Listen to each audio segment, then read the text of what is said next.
Hi, welcome to the Conscious Discipline Training. I'm Kelly Cochran, and I'm the lead teacher at Alice Schaefer 2. And I'm Julie Knopf, and I am the Health, Nutrition, Disabilities Manager. And the training is just going to give you a basic explanation of what conscious discipline is, some things that we do in the classroom, and things that you can do at home with your child to help them in these areas. Okay, so we'll start with what is conscious discipline? It is a trauma-informed, evidence-based social and emotional learning program for all ages. It focuses first on the adult and second on the child. Conscious discipline integrates social emotional learning, discipline, and self-regulation so you spend less time policing behaviors and more time teaching self-vital life skills. It is a transformational change. It asks you, the adult, to change your perception of conflict and your responses to it. And it creates a culture of compassion in your home, workplace, and the school. It is research-based, and it improves quality of the student-teacher interactions. It helps improve the social and emotional behavior of the students and the teachers. It will reduce aggression in the classroom. It also increases student academic achievement and school readiness. It will decrease impulsivity and hyperactivity in difficult children. It also will help improve the organizational climate, and it improves the classroom and the school climate. It also will enhance your parent effectiveness. And it starts with a pyramid, and we go from the bottom to the top. So this is the 7 skills of discipline for problem solving, and then you go to the family connection, the 7 powers of the conscious adult, and the brain state model. And we're going to start with the brain state model. And here's a picture of the brain, and it shows you, and each color represents a different part of your brain. The green would be the executive state, and that's your prefrontal lobes. The blue part is the emotional state, or the limbic system, and the red is the survival state, which is your brain stem. Okay. And I'm going to give you some examples of each of these. So if a child is coming in and they're having a bad day, or they had a bad morning and then they come to school, they're in what we call the survival state. And in the survival state, this is where we are triggered by threat. These skills are fight or flight or surrender. We can't think clearly we can't think clearly like when a tiger is chasing us. So in the modern world, the tiger may be a disrespectful child, but our brain's evolutionary skill set is the same: flight, fight, or surrender. So if you have a child that comes in, or even at home you're having an argument with your child, you're in that survival state. So you are fight or flight or surrender. So you're not thinking clearly, and you're not in what we call our executive states. The emotional state, which is the safety, connection, and problem-solving state. The emotional state is our response to being upset. It can only be soothed through connection. An upset emotional state is triggered by the world not going our way. It limits our ability to see from one another's point of view. This upset, unconscious state keeps us on autopilot, so our words and tone match those of key authority figures from our childhood. We revert to the discipline the same ways we were disciplined. So you discipline the way you were disciplined by your parents, even if we know that these behaviors are ineffective or hurtful. And then finally, we get to the green part in our prefrontal lobe, which is the executive state. And the executive state is the optimal state, and this is where you can solve those problems. Conscious discipline empowers us to be conscious of the brain-body states in ourselves and children. It then provides us with practical skills we need to manage our thoughts, feelings, and actions. With this ability to self-regulate, we are able to teach children to do the same. By doing this, we help children who are physically aggressive, which they're in the survival state, or verbally aggressive, and that would be the emotional state, become more integrated so that they can learn and use problem-solving skills, which then they would be in their executive state. When we understand the brain state model, we can clearly see the importance of building our homes, school, and businesses on the core principles of safety, connection, and problem solving. Executive state is the optimal state for problem solving and learning. As we learn to regulate and integrate our internal state to be one of the relaxed alertness, we are able to access our own brilliance. We are empowered to change and make wise choices. An integrated executive state frees us from our past conditioning, attunes us to the feelings and experiences of others. It enables us to remain focused enough to set and achieve goals, and allows us to consciously respond instead of automatically react. Julie, I'm going to interrupt Yep. and just go back to where it said about the tiger chasing us. Yes. So I was sitting here thinking about that, and I would think, so like your survival state would be, if you saw the tiger coming at you, your first thought is you're just going to run. Right. You don't have any plan, you're just going to run. So consider that your survival state. And then the emotional state would be like if you saw a building and you could get into the building and shut the door and know that the tiger wasn't going to come in there to get you, but you're still kind of like, oh. And then when you get that minute of like, oh, it can't get in here and I can just take a breath, then that kind of gets you into the executive state. Then you can kind of think, okay, how am I going to get out of here Right. and get away from the tiger? Right, 'cause So then that you would can kind problem of solve. Yeah, kind of shows you how that goes. Another part of conscious discipline is the executive skills, and they are crucial building blocks for school readiness and academic social success, even more so than early literacy or math. And then the letters on the side there, the A, T, O, those are all the different ones. And we really don't focus in pre-K on a lot of these. We focus on the attention. There is a little bit on time management because we teach them about the order of our day and how things are going to go. Organization, definitely, of being responsible for their things. We work with them on their memory skills and impulse control and being flexible in their empathy.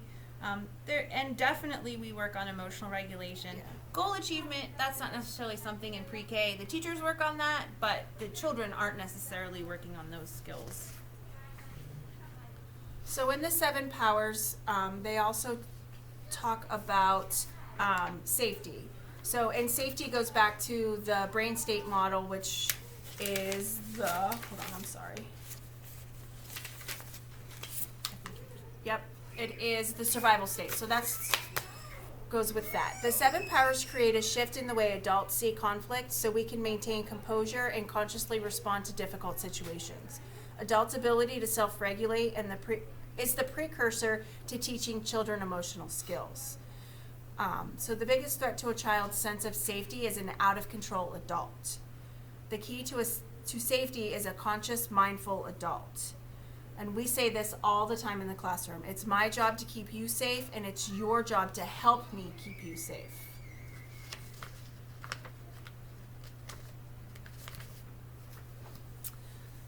More of the 7 powers. There's the power of perception, power of unity, power of attention. The big idea there is whatever we focus on, we get more of. So the goal is to create images of expected behavior in the child's brain. So if they see a picture of what they're expected to do, it's easier for them to do it.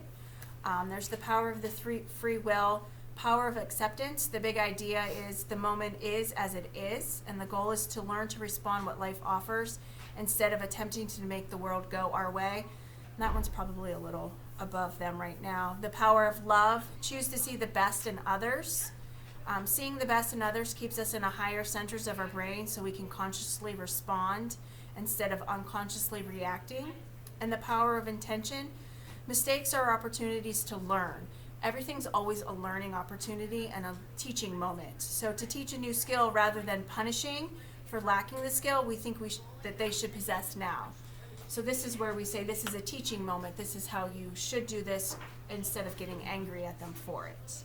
And I think a lot of times we take for granted that we just assume just because they've done it 5 or 6 times that they know it, and we say a lot, well, you know how to do that. Why aren't you doing it? You know that that's wrong. They don't know, because if they did, they wouldn't do it. Right. So that's one of the things that I've had to change saying in my classroom is, you know the rules, and just that making sure you're teaching them everything. Again, we take for granted that they know how to pull out their chair and sit down. They might not. They might not have ever had that opportunity. So you have to teach them everything. Right.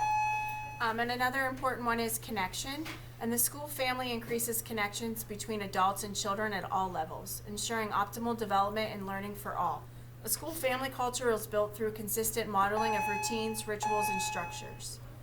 The school family builds connections between family and schools, teachers and teachers, teachers and students to ensure that everyone's getting the optimal development.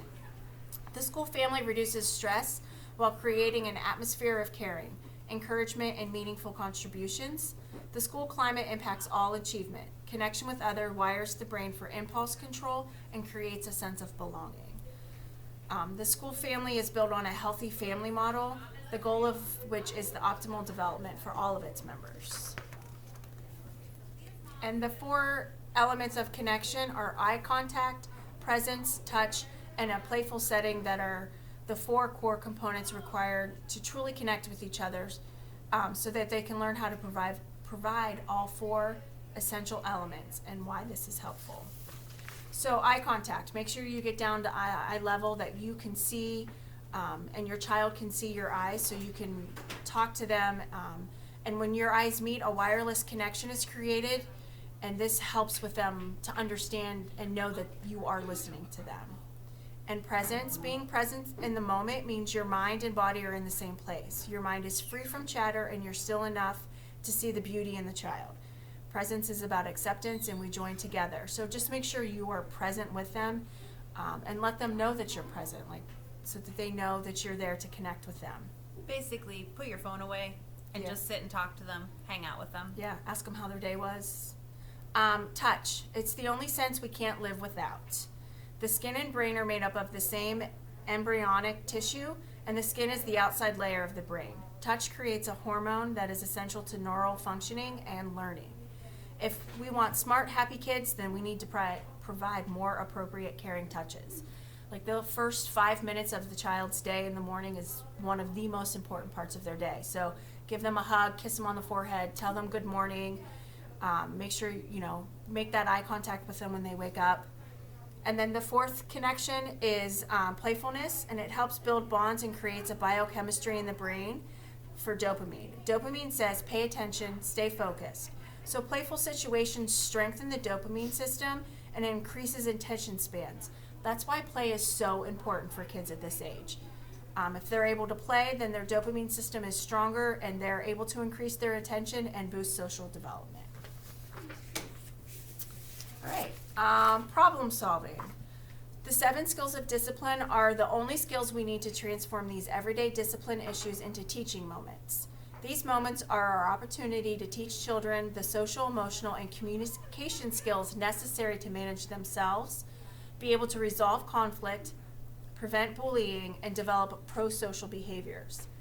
The 7 skills emerge from the foundation of the 7 powers for conscious adults. As we become more conscious of our reactions to conflict, we can choose a different response.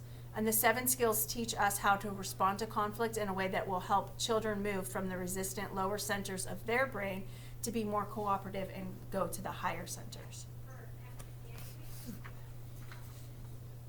So here's an example of some conscious skills, the life communication skills, and then the value of it. I'm not going to go through all of them, but choices is a conscious skill. It helps with impulse control and goal achievement, and then there's persistence is the value. Empathy is the emotional regulation and the perspective taking, and it is honoring diversity and honesty. Okay, and this is where I'm going to start talking. So as a teacher, there's a lot of things that I do in my classroom on a daily basis that promote the conscious discipline. Some of it I don't even think about, it just happens, and then there's other times where it is a conscious choice that I have to think about to make the correct, decision and behaviors on how I want to react and how I want things to go for the children. So one of the main things that we spend a lot of time doing in our classroom is, I call it highlighting the good. I'm thinking of it as like a highlighter. You always want to focus and notice the good things they're doing, and that's what you're going to get more of. And I never really paid attention to this until one time I read about everybody's always telling their kids, don't run. And what's the first thing they do? They run. Because they don't hear the don't. They just hear run. So instead of saying don't run, if you want them to walk, say we're going to walk. Because that's what they're going to hear. So definitely focus on what you want to get more of. And again, I gave the example. Sam, walk in the hall to help others be safe and to learn. You picked up your toys to keep your room clean. That was helpful. you really sometimes have to think about those choices that you want to give them on to do things. We always try to give them what they say 2 positive choices. So asking a child, do you want to clean up or do you want to go to timeout? That's not really a choice because you're giving them a positive and a negative. You want to always give them 2 positives. So make sure that they're 2 positive choices that just no matter which one they pick, you as the adult are going to be okay with. Because you're still meeting the goal then, but you're giving them some choice and that's giving them some control over the situation. And a lot of times that's really what they're aiming for, is to have some control over the situation. And it helps them practice their decision making. So again, you're going to focus on the behavior you want to see rather than the undesired behavior. And I always say, I noticed that you are doing this, or I saw you do this, instead of just saying good job. Good job that you cleaned up. Say, no, I noticed that you cleaned up and it helped keep the room safe for the other children. So here are just a couple little more things about the positive choices. It's not helpful to give a child who is in that survival state. So when your child is having that temper tantrum, so say you ask them to clean up and they immediately fall to the floor and they're crying, immediately telling them, well, you have to clean up this or this, they're not going to hear that. They're still in that crying state. They're still running from that tiger. They don't know what you're saying. All you're doing is making them matter.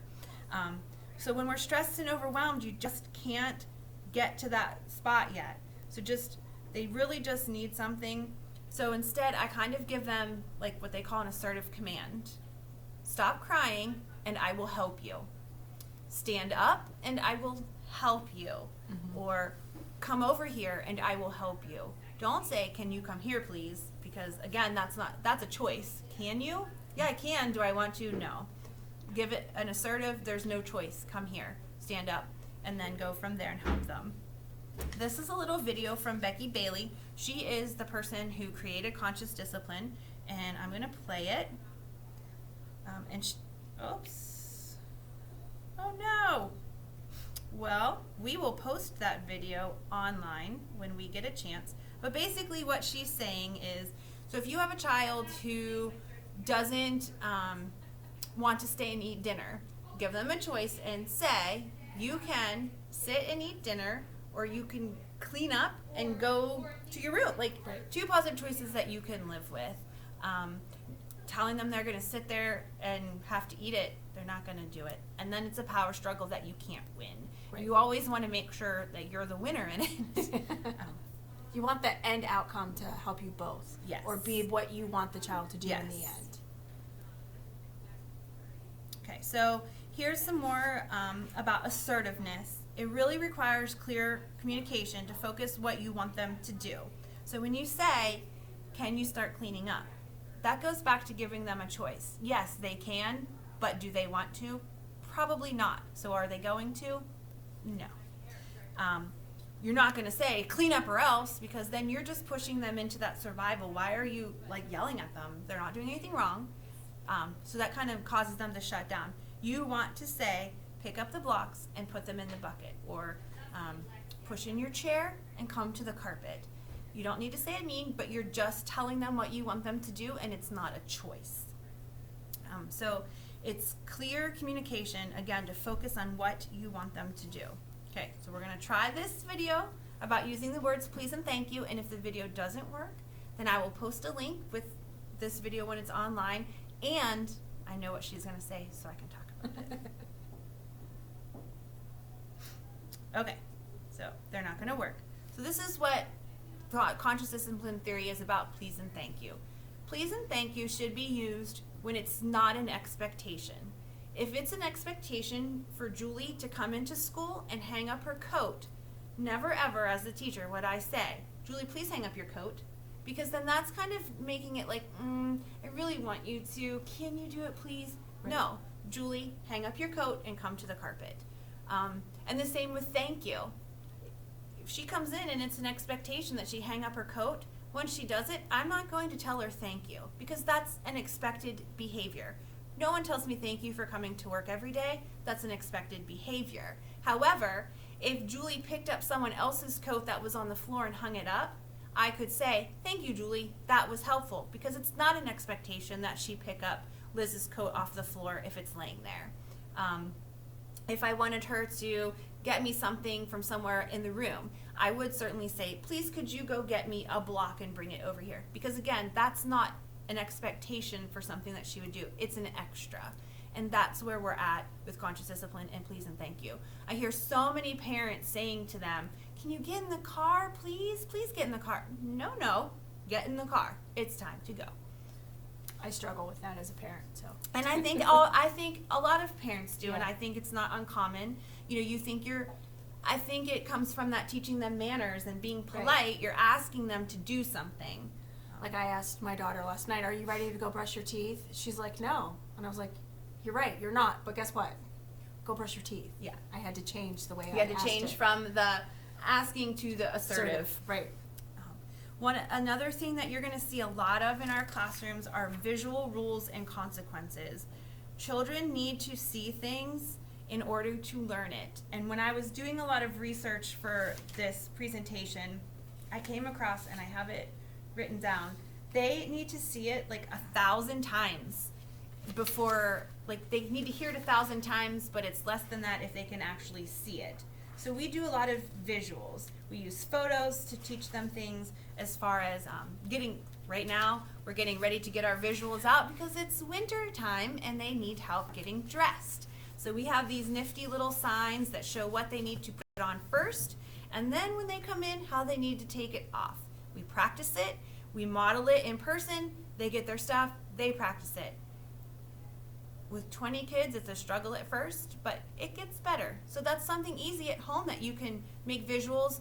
Lots of teachers have them. I'm sure they'd be more than happy to share them with you, so that way you can teach your children and it's easier when they come to school. But that's just one of the visuals that we do. We have visual representations of our rules. We have visual representations of our consequences. Usually for the rules, you want to try to give them, and I don't refer to them in my classroom as rules. The conscious discipline term is agreements because they're agreeing to behave that way. Rules kind of has like a negative connotation. There's like a punishment, and we don't use punishment here. So you're going to try to give them 2 pictures of what they can do, and then have them give an example and show you what they shouldn't do. We talk a lot in my classroom of, we kind of make it a game of like, you can't have walking feet. Show me what walking feet should look like.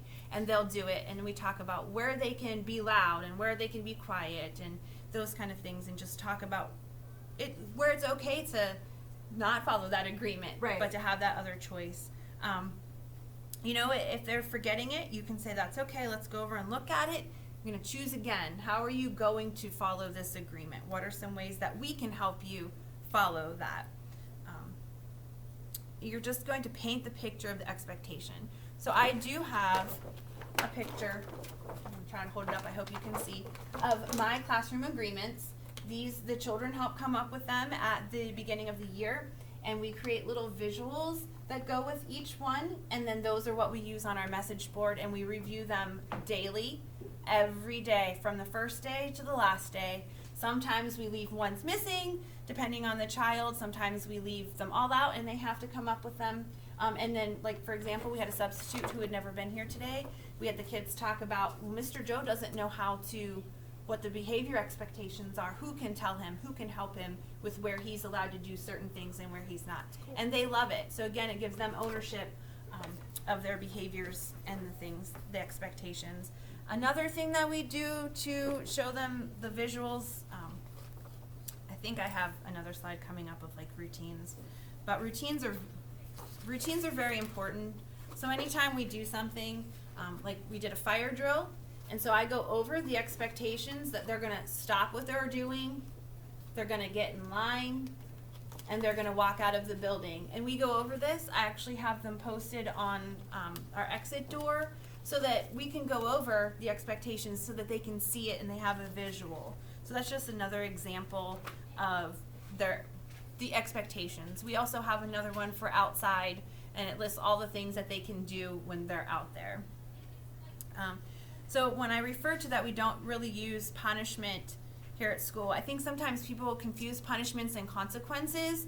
Punishments are something that we do to a child to punish them for a bad choice or a misbehavior. Consequence is not the same. It's actually something that happens, but then we talk about it and then how we can make it better. So punishments don't teach a new skill. They just kind of give a judgment on the child of what they did, and it kind of makes them have to feel the way we feel about it. So we don't do that. We don't blame. We just kind of talk about the consequences. We encourage them to reflect, take personal responsibility. We use them to motivate children to learn a new skill and make more positive choices in the future. Punishments don't intrinsically motivate children to change their behaviors. Instead, they intimidate children into compliance. Do we want children to behave because they're scared of the punishment and want to please us, or do we want them to behave because they've learned that's the best way?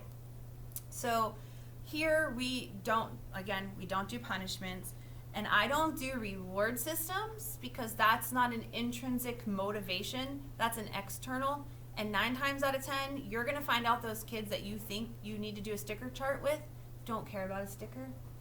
It's the kids that are already doing what they're supposed to do that want the stickers too. So I don't do any extrinsic things like that. I want them to behave because they know that's the choice to make.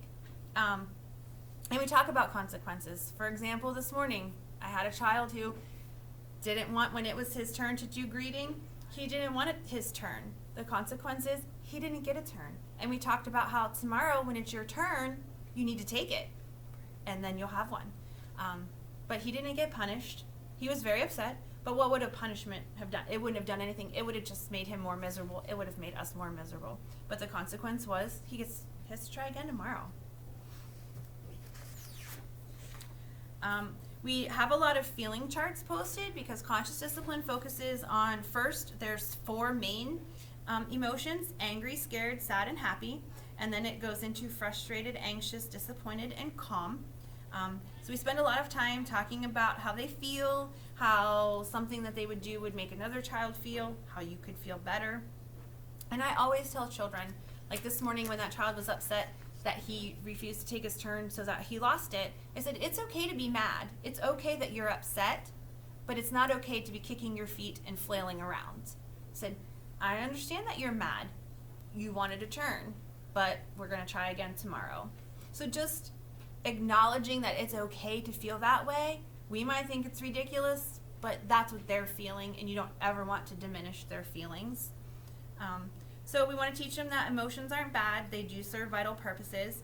We don't need to control them. We need to be aware of them and manage them and listen to the message so that we can get a value out of it, and then learn how to express them appropriately. Feelings are the bridge between the problems and the solutions.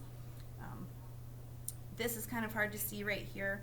It's a video, and we've already learned that the videos aren't going to work, so I'm not going to play it. But what it is, it's called the DNA.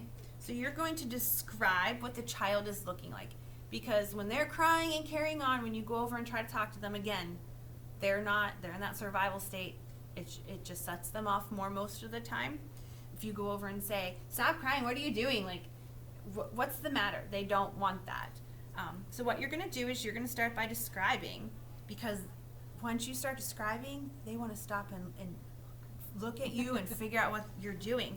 So, you're going to say, oh, your eyes are going like this, and your mouth is all, and your hands are going like this. Then you're going to name, once they kind of stop and look at you, take a deep breath, make that eye contact, and say, you seem angry. You wanted a turn, but you were hoping to have a turn and you chose not to. So tomorrow you can try again. Or when it's cleanup time, you were hoping that we could play longer, but it's time to go to lunch now, so we need to clean up, and you can play there again tomorrow. Most of the time, it works right away. I'm not going to say this is magic. It takes a lot of practice. So what are more of the things that teachers are doing in the classroom to support the students? So we talked about that school family. In each classroom, you're going to see a school family bulletin board.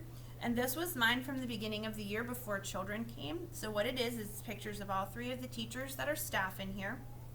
It says our school family. And then now we have pictures of all the kids. We have their letter link symbol is colored in up there. We have the parents at the beginning of the year write a hope for their child, and we have that posted so that the kids can see themselves, see their names, and that's on there. We try to include some support staff. I have a TSS in my room. We refer to her as our school family. She's included in our greeting. She has a name on the word wall with us. The next thing, because this is important in families, every member of a family has a job. So in your school family, everybody has a job. On here I think there's only 18 pictures posted, but in reality I now have 20 because that's how many kids I have now. I didn't in August. So each child has a job to do. We rotate them. We teach them what the jobs are. It can be something simple, like we have a zoologist who feeds the fish. We have a horticulturalist who waters the plant. We have an electrician who turns the light out. We try to use big vocabulary to get those words in there anywhere we can. They love having jobs, and it's extremely important to them to make them feel like they're part of a family. We're teaching responsibility. Another thing that you're going to see us do, every day we do a greeting. I'm at the point now where that's a job. One of the kids gets to pick what we can do. I have a list of just simple ones like a fist bump, an elbow bump. We've done all kinds, handshakes, waves, anything that you can think of, we've done it. We've even done booty bumps. They think that's hilarious. Every kid is included. Every kid gets a turn. The teachers are included. Right now we're using it, they're picking names, so they're learning a literacy skill by learning their friends' names, taking turns. But you're also going to see a goodbye because we want the day to begin and end on a good note. So one of the things that Conscious Discipline has is just these little goodbye sayings, and I'm sure you've all heard, see you later alligator, after a while crocodile. But there's a whole list of them. They love them. Another thing that my assistant teacher started doing is she sings a goodbye song. At the end of the day with them, we have 2 or 3 that they can pick from, and they love it. The parents are always like, what are these songs? So that's just another way that you can incorporate it. We talked about routine and how important routines are for children. One of the things that we do to show them our routine is our daily schedule is posted, and we go over it so they know what's coming next because, again, we need them to feel safe. They need to know where they're at and what is happening. So this is just another way to show them that they're safe by what we're doing each day. If it changes, we talk about it, that this is something different happening today. So again, they can't learn if they don't feel safe and loved. And right here is the picture of some of the different greetings that we do with the kids. They love it. It's probably one of the best parts of our day is like our morning meeting where they can do the greeting. Some teachers do the greeting with the children as they're coming in this door to the classroom. Some do it when they're getting off the bus. For us, how it works, they kind of get 2 greetings. They get an individual teacher greeting every morning, and then they get this one from the other kids because our kids are self-transport, and they meet the teachers at the door, so we always kind of give them a little one-on-one, that touch, that contact of an arm around, a little hug, a high five as they come in, even just, on the shoulder as they're walking by, a touch on their head to make that connection with them. So some of the other things, I'm just going to hold them up. One of the other things that's really important and a focus of Conscious Discipline is called We Wish You Well.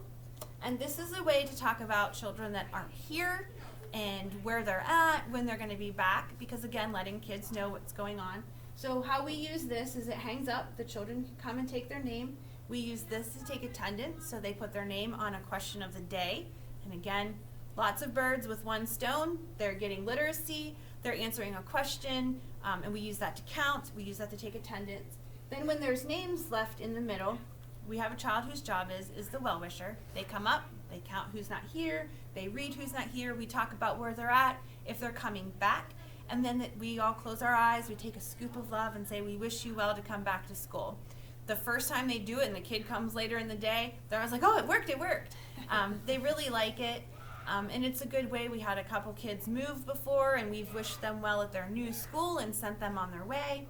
So it's just something, but you should see this in every classroom. We do a lot of things to teach them relaxation. One of the things that we have these handy dandy relaxation bottles. And I will post a link for the directions on how to make these. They're really simple, and it's a great way for a kid that's kind of just out of control and needs a minute to take a break, because we don't do timeouts, just to sit down and kind of watch it. It's water and Elmer's glue, glitter glue, and you just put it in there, and when you shake it up, it takes a while for the glitter to float around. They can just sit and watch it. We have these out all the time because our kids love them. They will just go and sit and stare, and some of my kids that can't focus on anything else will sit and focus on these. Another thing that we teach the kids so that they have self-regulation, this was my assistant teacher, this was a great idea that she had. It's called a Minute of Mindfulness. We have these handy dandy timers, and this one is a 1 minute. So we talk about how important it is for them to be calm so their bodies can grow and their brains can grow. We kind of make it a game. Whoever can sit the quietest while the timer's on can pick it up at the end. It's amazing. Last year when we did it, we worked up to the 3-minute timer, and they were sitting still, quiet, not talking, not moving. Basically all they do is blink for 3 minutes. It's great. This is something at home. If they're having a hard time and you just need them to relax for a minute, say, okay, I'm going to set the timer. If you can lay on the floor and watch this timer until it's done, then you can get up. We have a little boy who non-stop all the time, and we eventually will say, okay, we're going to get the timer out. We need you just to calm your body until the timer goes off. And you know what? He can't do it for anything, but you get the timer out and he will sit.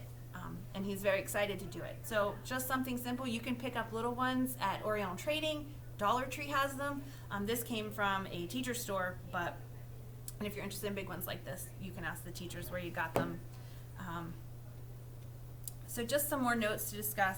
Patterns make them feel comfortable. So that's where you need to have the same routine over and over and over again. You can do this at home, and I have a website. I'll show you some examples. But you can do this at home by creating a morning and bedtime routine with photos. So if in the morning you want them to get dressed, brush their teeth, and then come down for breakfast, everybody has cell phones now. You can make the pictures or print them off on the computer. There's lots of graphics. Teachers can help you find where to. You would just simply put a picture and the steps of what they want to do. I just saw a really cool sign that took poster board and cut it kind of like fringed to the bottom and put Velcro across the top, and after they did the first thing, they just folded it up and covered the picture. And so then they knew where they were at in their schedule. You could do anything like that. So children learn in pictures until they're 8. And this is the research I was saying, that it takes 2,000 times in context for us of talking for them to learn it, as opposed to learning it in pictures. So I don't know about you, but I do a lot of talking. So if I don't have to, I don't really want to. So pictures are great. Again, we refer to the agreements for behaviors, not rules. Again, you're going to want to focus on what they're doing. State, it's my job to keep you safe, and it's your job to help. I try to say, oh, you walked in the hall. That was helpful, not hurtful, because the big kids were able to learn today because you were walking. Making sure that you're letting them know they're being helpful. That's all they want to do. They want to help. They want to be good. So just noticing when they are is probably the most important thing. Teaching them how to do even the smallest things, using photos, showing the examples. We as adults do a lot of assuming that they should know how to do this. Stop saying you know better, you know not to. Really just show them everything. And these are just some of the examples. We show them how to line up in line, because I think we just think, oh, go line up. How many times at your house have you told your child to line up? Probably 0. So why would we think as teachers they know how to line up? And just things like that. And walking in the hallway. They've never had to walk in a line in the hallway at home. We shouldn't assume that they know how to do that here. So we teach them how to blow their nose. There's literally visuals on how to blow their nose. And we have this really helpful guy in our classroom called Booger Bear. And he's from Conscious Discipline, and he teaches the kids about how to blow their nose. He comes equipped with tissues in his little pack and hand sanitizer. And we always put him up on the screen up here so that he sits and watches, and the kids will say, get a tissue because Booger Bear's watching you. That's cute. So they like him a lot. So he's part of our conscious discipline. You're going to want to show them, again, we do the active calming. There are lots of other things that we do. Conscious discipline actually has 4 active calming breathing techniques. One is the STAR. So if you get on the website, you're going to see a lot of that. It's smile, take a deep breath, and relax. It's kind of hard to be mad when I say smile and you're like, you just immediately kind of start chuckling. So that just kind of frees up that anger, lets you breathe. Our kids love the balloon because they have to blow it up and pop it, and the drain, they turn it on, turn it off. The pretzel, the 4th one, is kind of hard. You have to put your tongue on the roof of your mouth and twist your hands and then stand up and cross your legs. We wait a little bit to teach that one. It's kind of hard for the teachers too. We do a lot of things for those connections. We do like the we wish you well, the greetings, the goodbyes. There's also some things called I love yous. And those would be ones that you would do one-on-one with the child.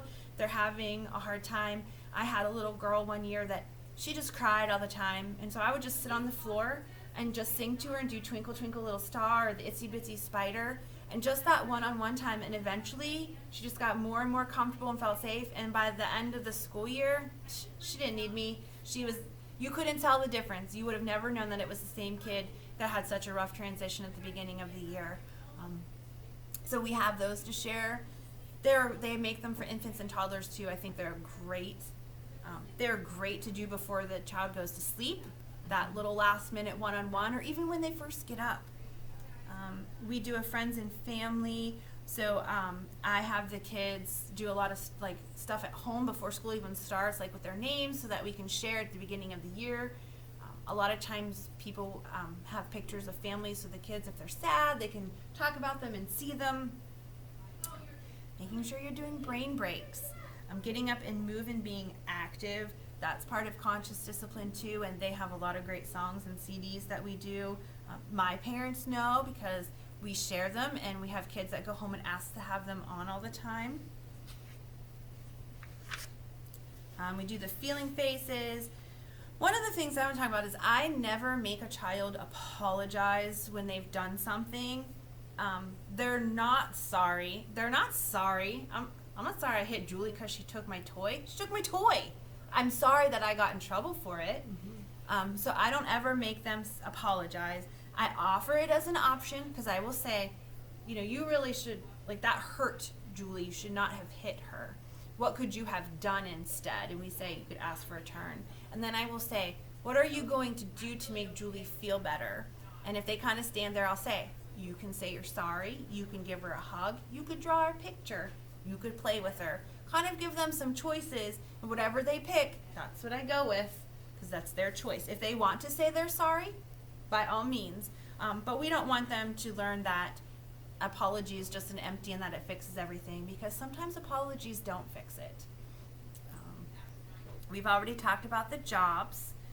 The external rewards, they're kind of like a participation trophy in my mind. There aren't rewards for expected behaviors. We're trying to build the intrinsic motivation.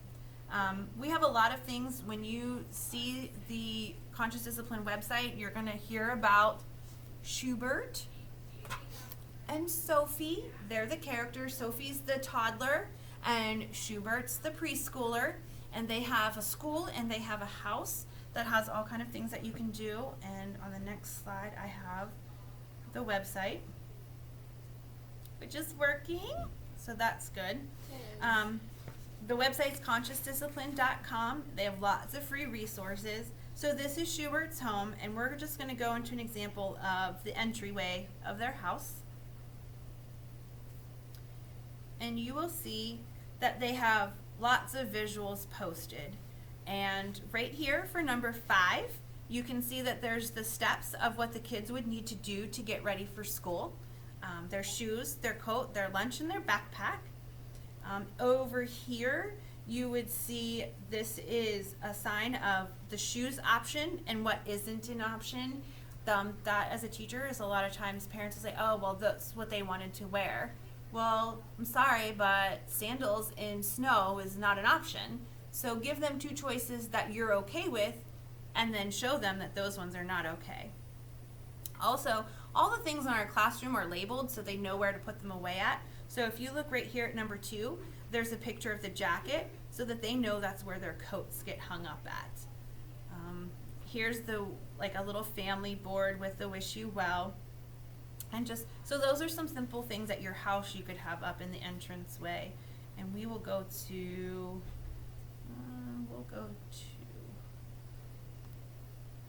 we're going to go to Schubert's bedroom. Maybe.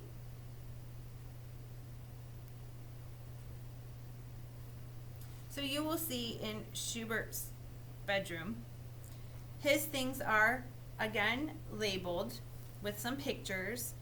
Here's the laundry, and it's a picture of him putting the dirty laundry in the laundry basket. That is definitely something that any age child can do, and a lot of times when they're little, they think it's a fun game, so use it while you have it for them to be able to do that. Right here you will see we're going to have an announcement, so bear with me. It's coming over the intercom. One interruption for a bus announcement. Those students that ride bus 40 will get on bus 58. And those students that ride bus 32, your bus will be parked in front of the administration building. Once again, if you ride bus 40, you will get on bus 58 today. If you ride bus 32, it is parked in front of the administration building. Thank you.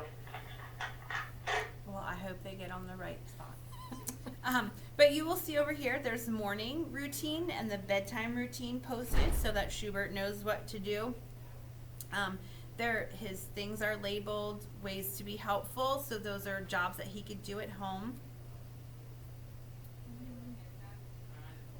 And I'm going to show you, we'll do the playroom because that was a good one too.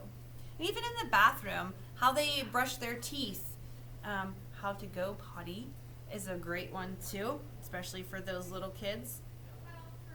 In the playroom, here you'll see that it's labeled with some things they want them to do and something they don't want them to do.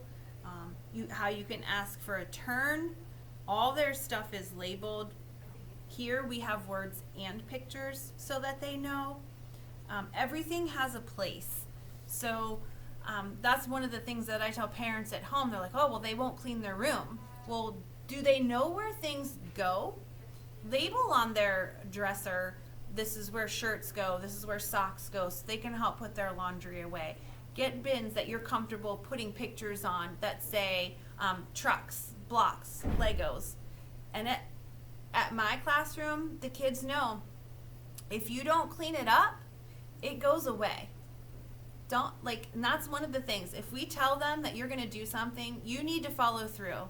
So if you say, if you don't clean that up, I'm throwing it in the garbage, maybe don't throw it in the garbage, but hide it for a while so that they know there is a consequence and that you mean what you're going to say. They're pretty smart. They pick up on those things. Today the substitute laughed because I said, tell Mr. Joe what happens if he forgets to clean up his toys and leaves them on the floor. And the one little boy goes, well, they're going to go to the landfill, because I talked to the kids about how I put it in the garbage can and it just doesn't stay there. It goes to the dumpster and then the garbage truck comes and it goes to a landfill. And we don't have it anymore. So that's a consequence. So just making sure that you're following through on those things. We will post the link to the website. I will post a link to those videos that aren't quite working right now. I will refresh the links. There will also be a hard copy available of the training that we read if you have any questions. Teachers are always available. You can always contact Julie at admin and contact me too. If you call Julie, she can put you in contact with me, and that's how we can handle that. So, okay. Yeah. Thank you. Thank you.